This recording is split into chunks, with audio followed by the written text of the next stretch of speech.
Olá, meus amigos, muito bem-vindos a mais um episódio do podcast Sessão Entre Amigos, diálogos que inspiram, que transformam. E hoje a convidada é uma amiga minha que a terapia sistêmica familiar me trouxe de presente, a Tabata Veloso. Tudo bem com você, Tabata? Tudo bem, Vanessa. Obrigada pelo convite também. Estou muito feliz de estar aqui com você. Ai, que bom. E hoje a nossa conversa é uma conversa bem importante e necessária. Mas em primeiro lugar, se apresenta para nós, por favor, Tabata. Sim, meu nome é Tabata Veloso, sou psicóloga, formada há 22 anos, tenho 48 anos, casada, mãe do Theo e da Júlia, especialista em sistêmica, terapeuta familiar sistêmica e também mestre em psicologia criminal e forense. Ai, que legal, que bacana. E hoje a nossa conversa é especial porque nós vamos falar sobre um tema muito importante, que é o Setembro Amarelo, sobre a prevenção do suicídio. Então o título do nosso podcast é Setembro Amarelo, Conversas que Salvam. Então é muito importante a gente estar aqui hoje falando sobre esse assunto,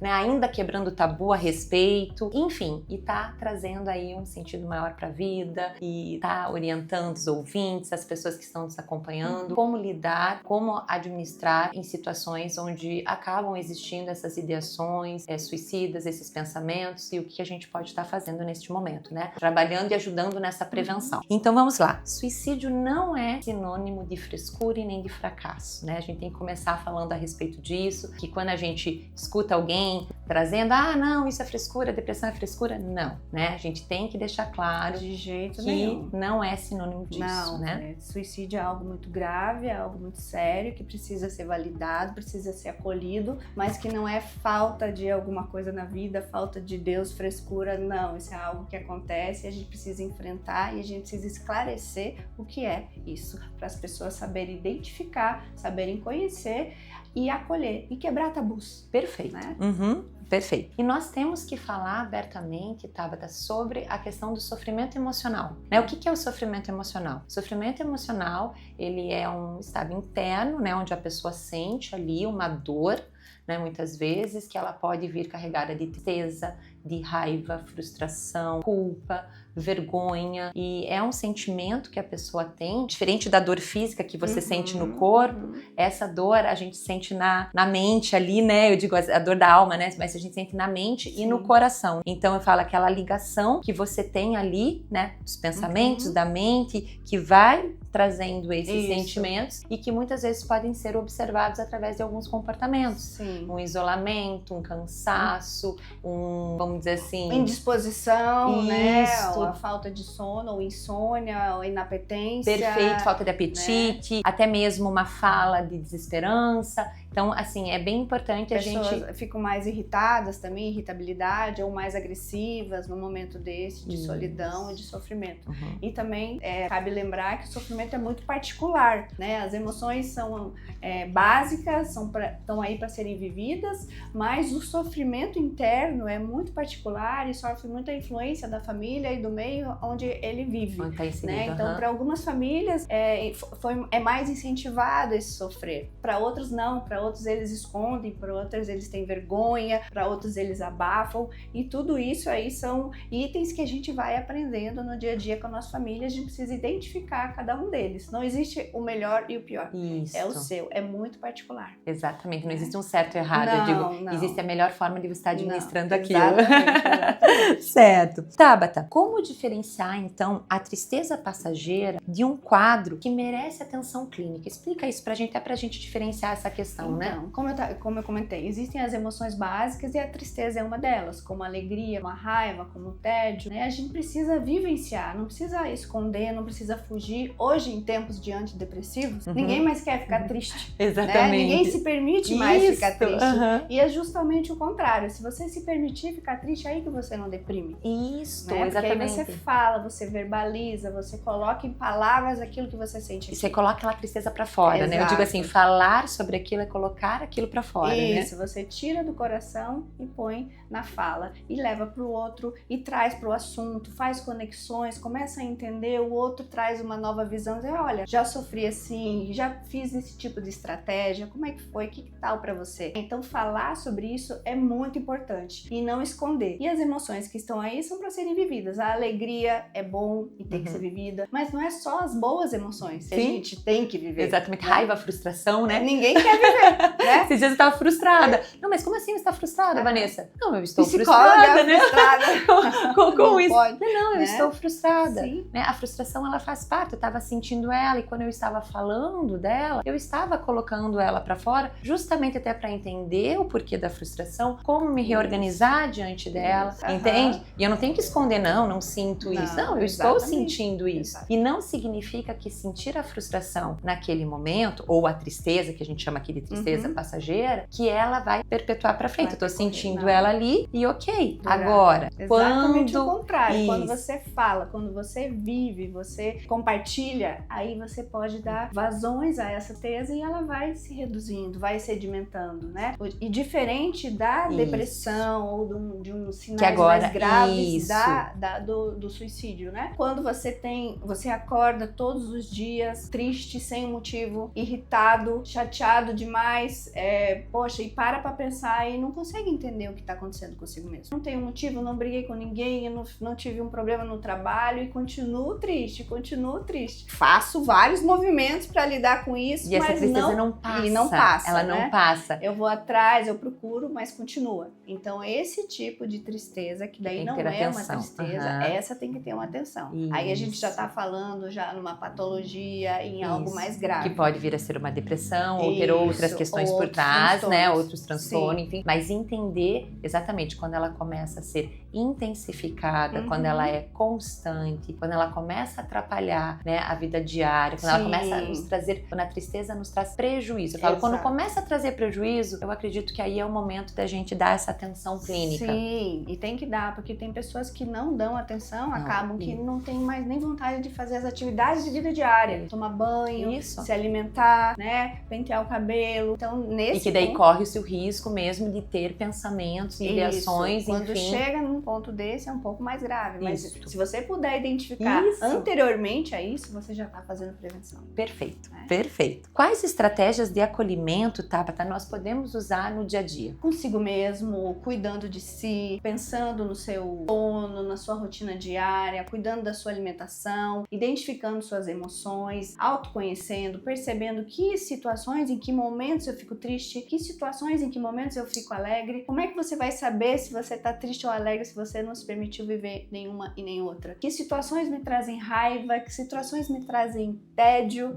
né? E vivenciar isso, e validar isso, faz parte também. A gente não pode abafar, né? Como a gente estava comentando, algumas mães que têm os filhos estão tristes na frente dos filhos e os filhos identificam, mãe, você tá chorando? E ela diz, não, meu filho. Aí enxuga lá e fala, não é nada, não é nada. Né? Então isso também é um aprendizado familiar. Eu até passei por isso, né? Eu tava uma vez com a perda da minha avó, tava muito triste, eu tava chorando, minha mãe chegou perto de mim e falou assim, filha, Vanessa, não chora na frente do Léo, não chora na frente do teu filho. Eu falei, não, eu vou chorar, eu estou triste, ele precisa entender que eu estou triste, porque a Bisa foi pro céu, virou uma estrelinha, expliquei pra ele. E quando ele entendeu isso, ele foi lá no banheiro, pegou um papel higiênico, veio até mim, ele tinha 6 anos na época, ele veio, enxugou aqui as minhas lágrimas assim, sabe? Tipo, e ele tava fazendo aquele acolhimento comigo, o acolhimento da minha tristeza, olha que bacana. E é isso que a gente muitas vezes deve fazer, né? De que maneira que a gente... Você falou aqui um pouquinho sobre o autoacolhimento, mas a gente também pode estar acolhendo o outro. Dando um abraço, tendo uma escuta sem julgamento, né? Porque assim você ensina o seu filho a se acolher também. Você falando pra ele, sendo honesta, sendo sincera das emoções, ele vai perceber, poxa, eu também posso chorar. E no choro eu posso me acolher, eu posso pedir ajuda, né? E a verdade... Isso naturalizou em casa. Exatamente. E a verdade, ela traz uma convivência mais saudável mesmo. Porque se eu tô chorando e o meu filho vê, que ele viu que eu tô chorando, porque você fala, não é nada, ele viu que tem alguma coisa ali, né? Mas assim, você fala, não, estou chorando por conta disso. Óbvio que você não vai trazer todos os detalhes pra criança, dependendo da situação. Você não vai mas exatamente, mas você vai trazer assim, eu tô triste por conta disso, eu estou triste, ou simplesmente estou triste, filho, por mais que que você não queira trazer um motivo, mas trazer que tá triste naquele momento, que você quer um abraço, ou trazer um motivo real, a criança também não fantasia. Sim, ela não fantasia que tá acontecendo, o que a mãe tá querendo esconder, se ele fez alguma coisa de errado também. O que eu fiz, a culpa que vem, Isso, né? E você ensina que é pra ser vivido. Outras crianças que a mãe não coloca essa honestidade, ela pensa, poxa, a tristeza é pra ser escondida? A tristeza é pra não falar? A tristeza é pra mentir? Eu tô vendo que ela tá triste e ela diz que não. Exatamente. Então, como é que fica a cabecinha da criança? E a gente não trabalha nem o autoacolhimento da criança se permitir chorar e nem o acolhimento do sentido do outro poder, né, enfim, dar aquele carinho, enxugar as lágrimas, estar do lado nesse então, sentido. São pequenas coisas que a gente pode fazer no dia a dia. Isso mesmo. E como lidar, Tabata, com os preconceitos da saúde mental? Quebrando esses padrões. Se você tem uma casa assim funcional, que trata os filhos, né, com honestidade, as emoções com honestidade, tudo isso vai ser quebrado já automaticamente. Vendo outra pessoa sofrer, acolha outra pessoa, chegue até ela, pergunte, né, verbalize sobre isso, traga esse assunto. As pessoas que trabalham com a internet, trazer mais esses assuntos, sim, né, lembrar que a campanha do Setembro Amarelo é pra gente lembrar que é pensar o ano todo. Isso, não nesse mês, não só no setembro. Né? Não só no setembro. Então, essas campanhas, trazer isso, trazer esses assuntos para o seu ambiente de trabalho, para sua família, conversar abertamente com isso. Assim a gente quebra, acolhendo, porque também existem os transtornos. A gente tá falando aqui das emoções básicas e do que acontece dos comportamentos no dia a dia, mas existem as pessoas que também sofrem transtornos mentais que precisam ser acolhidas também e respeitar isso. Exatamente. E as ideações, elas estão muito dentro desses transtornos mentais, né? E principalmente também de pessoas que passaram por traumas, né? Que passaram por momentos de vida ali que foram traumáticos e isso pode estar gerando e contribuindo para esse tipo de pensamento e ideações. Mas uma das formas que eu também acredito, Tabata, pra gente trabalhar com o próprio preconceito é a aceitação. Sim. Né? A aceitação. Tanto a questão da psicoeducação, da gente entender o que é, né? Entender o que é aquele, vamos dizer, aquele transtorno. Né? A própria questão, eu tenho o Léo que tem o autismo, enfim, o que é o autismo, o que é o transtorno neurológico, o que acontece, como que funciona. Entender, e entender eu vou encontrar estratégias para lidar melhor com ele. E a vida vai ser mais funcional, vai ser mais leve. Agora, se eu nego, porque eu tenho vergonha, imagine, eu tenho um diagnóstico, né? Foi diagnosticado ali, tem a depressão, ansiedade, transtorno bipolar, síndrome de borderline. Não, mas eu não quero, não tenho isso, eu quero negar, eu não consigo. Não tem tratamento. Não tem como Se tratar. você nega algo que não é seu, como é que você vai trabalhar, né? Ou você pega aquele diagnóstico, mas é por pouco tempo, eu quero sarar logo. Não quero mais sentir aquilo. Eu falo, você vai aprender a administrar aquilo. Isso, você vai aprender isso. Realmente, essa estratégia da aceitação não tem outra.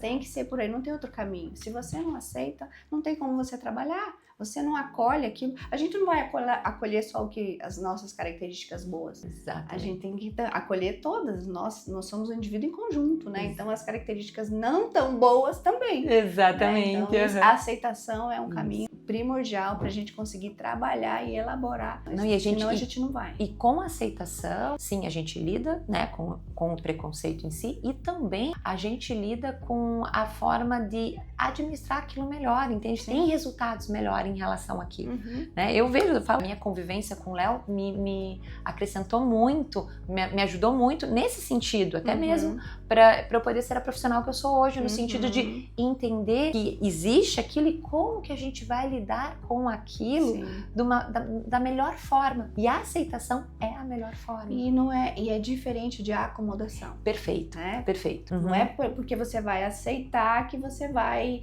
ficar prolongando aquilo ali. Muito pelo contrário. Quando você aceita, você acolhe, você está trabalhando aquilo, você está lidando com aquilo, você está administrando aquilo, né? E as pessoas confundem, né? Eu já ouvi isso. Não, Vanessa, mas se eu aceitar, eu vou me acomodar. Não, você não vai estar usando aquilo como muleta. O objetivo da aceitação não é, não, eu tenho, vamos dizer assim, eu tenho depressão, é por isso que eu não faço nada e não consigo fazer. Não é nesse sentido. Tá? Se eu tenho depressão, o que é a depressão? Eu entendo que tem vezes que eu me sinto desta forma. Tá? Então agora, se eu entendo que tem situações e momentos que eu me sinto desta forma, porque é uma questão química, ou porque um evento contribuiu para aquilo, o que eu faço? Então já vai ter estratégias que vão, né, ser positivas e que vão ajudar você naquele momento, não deixar o teu humor cair cada vez mais. Isso é aceitação. Isso. Né? Até porque nos transtornos mentais, diferente das doenças, cada indivíduo vai reagir de um jeito. Exatamente. Então, a depressão em mim e em você vai ser completamente diferente. Exatamente. Então, a gente precisa olhar para dentro e buscar as nossas reações, compreender e conhecer para que a gente consiga trabalhar com isso. Perfeito. Isso. E qual é o papel da família e dos amigos na prevenção? E quais os sinais que a gente tem que estar atento, Tabata, para tudo isso? Então, o papel da família e dos amigos é crucial na importância do acolhimento, do pertencimento, né? Da identificação, da sinalização de, poxa, o que está acontecendo, de buscar como é que está você, né? Então, isso é maravilhoso e faz toda a diferença. E a outra pergunta é os sinais, né? Quais são os sinais? Os sinais. O isolamento é um dos sinais mais importantes. Aquela sensação que a gente estava conversando de solidão dentro de uma casa cheia de gente.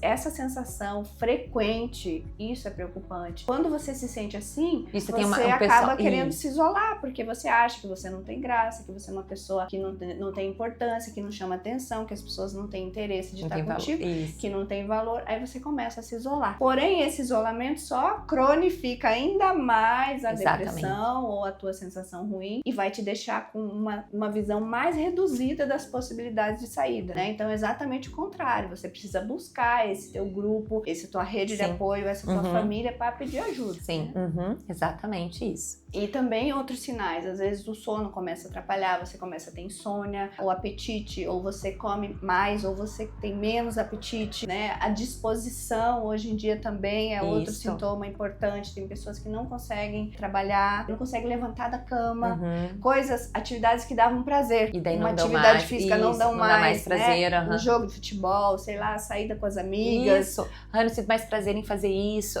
Então, são coisas que você vai perceber mais nessas atividades. Não é uma atividade de rotina, assim, o trabalho. Tem pessoas que têm prazer, tem outras que não. Mas uma atividade que te dê prazer, que você não faça sempre. E aí que a família, ela, né, e os amigos são importantes, porque a própria pessoa, ela pode se perceber que ela não tem mais motivação, perceber que ela tá se isolando. E muitas vezes ela própria não percebe, mas quem está ao seu redor, né? Então vamos pedir aí para familiares e amigos, né, de vocês estarem atentos, quem tá convivendo com você, o comportamento continuou o mesmo, o comportamento mudou. Aquele meu filho, eu tô vendo que ele não sai do quarto, só fica no quarto. O que será que tá acontecendo? Não só no quarto, às vezes só na tela.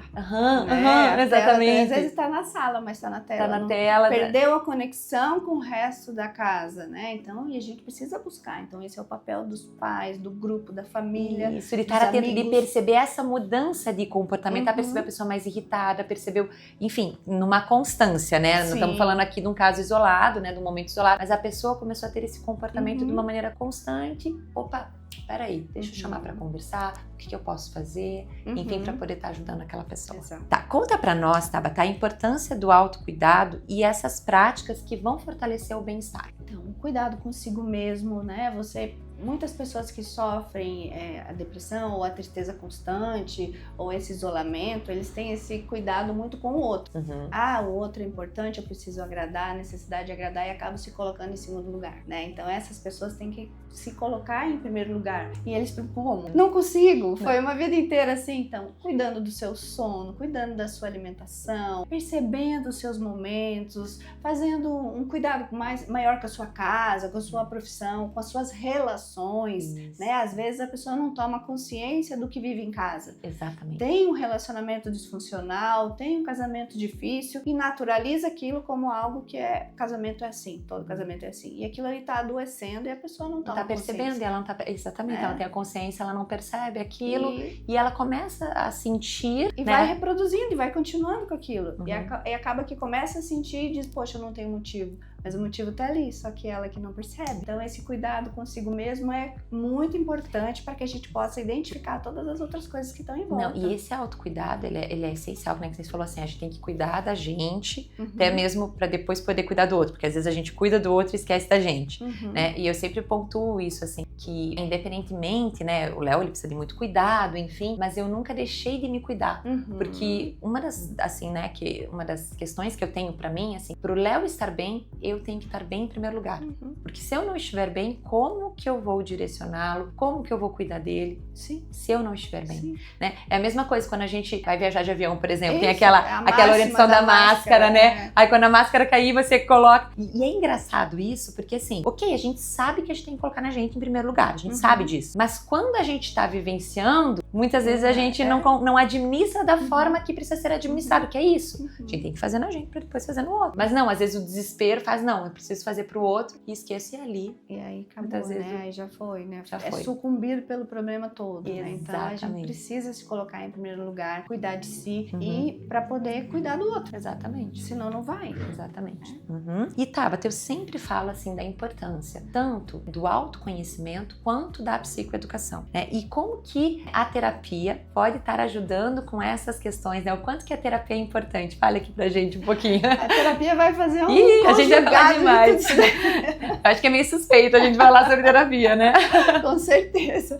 A terapia vai alinhar tudo isso aí, vai colocar junto, vai esclarecer para as pessoas o quanto isso é importante, né? O quanto isso faz diferença na vida de cada um. E aí vai começar tudo a fazer sentido, porque quando você vai trabalhar psicoeducação, você vai entender os conceitos, vai entender o que acontece, o que né? acontece, né? O que é químico, ou um sinal, começou a ter um sinal, você já fica atento, você não se deixa levar, né? O sinal que tem alguma coisa que você está começando a deprimir, você já não se permite chegar ali porque você já tem uma ação antes. Vai valorizar mais isso, porque assim, as pessoas normalmente valorizam uma ferida que você fez na pele, mas uma ferida no coração, não, vai deixar para depois. E a psicoeducação vai trazer que isso não é assim, você precisa cuidar de tudo junto. Exatamente. Né? Não deixar as coisas para depois. Então você vai entender sobre também os tratamentos, sobre os remédios utilizados nos tratamentos, que muita gente acha que o remédio resolve tudo. Né? E aí que agora eu tô tomando, eu não vou ter problema mais, ou eu tô fazendo terapia, não vou mais ter problema. Não é assim. Ou tomo antidepressivo, não vou ficar mais triste, não vou ter raiva, né? E não. Então tem que entender tudo isso e depois se conhecer também. Que tipo de pessoa eu sou? Eu sou uma pessoa mais prática? Sou uma pessoa mais dramática? Não para dizer se é o melhor ou o pior, é certo ou errado, mas né? Tomada de consciência disso, né? Entender como você funciona para você entender o teu contexto também. E até para você funcionar melhor também, porque muitas vezes eu sou muito dramática mesmo, no sentido assim, entender, ok, tem a minha essência, mas o que, vamos dizer assim, este meu comportamento, esta forma, né, de eu agir, de eu ser, de que forma que isso repercute no contexto que eu estou. Né? E eu quero continuar assim. Exatamente. Né? Eu posso querer mudar também, né? Mas só você tomando essa consciência, fazendo esse entendimento e sabendo até onde você pode, que na verdade você pode mudar muita coisa. Sim. Tudo você pode mudar. Tudo. E eu falo assim, tem que querer. Por isso que eu digo, né? A terapia, ela começa quando o paciente, o cliente, ele está ali do outro lado, eu quero. Eu não sei como fazer, daí a gente vai trabalhar a psicoeducação, a gente vai trabalhar o autoconhecimento, porque muitas vezes a pessoa não tem a consciência mesmo em relação a ela própria, algumas questões de como juntas. Ajudar, né? A terapia, na verdade, como eu comentei, é um espelho que fala. Agora, se a pessoa não quer, não vai. Aí não vai, né? Não vai. Tem que querer. Então, muito, né? A terapia é importante, né? Eu digo assim, todo mundo deveria fazer terapia. Mas enfim, como o objetivo desse podcast é trazer soluções de vida, é trazer uma palavra, né, acolhedora, trazer um momento de reflexão importante, eu quero deixar aqui tanto, né, para os ouvintes, né, e nessa nossa fala, que pedir ajuda é importante. Né? Pedir ajuda não é sinal de fraqueza, pelo contrário. É sinal de coragem. É coragem, é uma possibilidade de mudança, é uma maneira de você conseguir visualizar aquela situação de outra forma, né? É poder trocar a lente do óculos que você está usando, é poder crescer em conjunto e saber que você não está sozinho. Exatamente. Né? Não está sozinho. Tem muita gente ao lado, às vezes, mas eu tô em casa. As redes sociais estão aí para isso, né? Se utilize, tem muito equipamento colocado para isso, próprio para isso. Tem o CVV, tem outras coisas, tem nós da psicologia, né? Tem os serviços hoje, com a nova lei, a NR1, também tem que cuidar da saúde no trabalho. Então, no trabalho também vai ter alguém lá responsável. Talvez não seja um profissional, mas é alguém que está capacitado para escuta, para ter essa escuta né? Sem julgamento, né? Que a gente fala o quanto é importante. Então, assim, você que está em casa ou conhece alguém, de repente está com uma tristeza aí profunda, que não é aquela tristeza passageira, ou que já teve ideações suicidas, já pensou em de repente não estar mais aqui, enfim, que você possa estar atento a esses pensamentos que estão aí, que você possa pedir ajuda, né? Porque pedir ajuda é sinal de coragem. A vida, ela é importante, ela é valiosa e às vezes a gente, pelos traumas ou pelo momento de vida ou até pelos próprios transtornos, Sim. às vezes a gente acha que não tem mais esperança, que, né, não vale a pena estar aqui, ou né, eu sou um problema, e eu sempre pontuo que isto não é verdade. Às vezes a gente cria algumas verdades dentro da nossa cabeça, pelas nossas histórias, pelas crenças, pelo que passamos, mas a gente pode redefinir isso, a gente pode pedir ajuda para que a gente possa fazer isso. Isso. E a pessoa que escuta esse pedido de ajuda, que acolha sem julgamentos, isso, perfeito. Né? Sem preconceitos, sem ideias pré-estabelecidas no sentido, se você está pedindo ajuda é porque você não consegue, vai trabalhar, é frescura, né? É falta de... né? É porque não vai fazer, se tá falando é porque nada a ver. Não, né? Quem tentou tem mais condições e probabilidade de tentar de novo a tentativa de suicídio, a ideação suicida. Então vamos acolher. Não sabe o que dizer? Seja presença, esteja junto. Só verbalize, né? Eu estou aqui com você. Estou aqui. Às vezes não sabe o que dizer mesmo, né? Mas estou aqui. A gente vai encontrar uma saída juntos. Né? Não sabemos o que fazer naquele momento, mas a gente tá juntos. Sim. E estar atento àquela pessoa. Então, se a pessoa trouxe alguma questão em relação a essa ideação suicida, que a gente possa estar atento a essa pessoa, não deixar essa pessoa sozinha. Não deixar sozinha. Né? Enfim, a própria pessoa também se perceber e buscar essa rede de apoio. E se não tiver essa rede de apoio, né, Tabata, que a gente pode estar construindo, a nossa rede né? de Porque apoio. às vezes eu já ouvi pessoas assim que, não, mas né, eu passei esse trauma com a minha família, não posso contar com a minha família. Mas, enfim, você pode contar com outras pessoas que foi construído. Com a tua rede de amigos, isso, né? Rede de amigos. A família a gente não escolhe, mas os amigos sim. Sim, isso. Às vezes o teu foco do teu sofrimento é a sua família. Então vamos buscar outra rede de apoio. E até, né, no caso, não, eu não tenho amigo, eu não tenho família, que possa buscar, né, vamos dizer assim,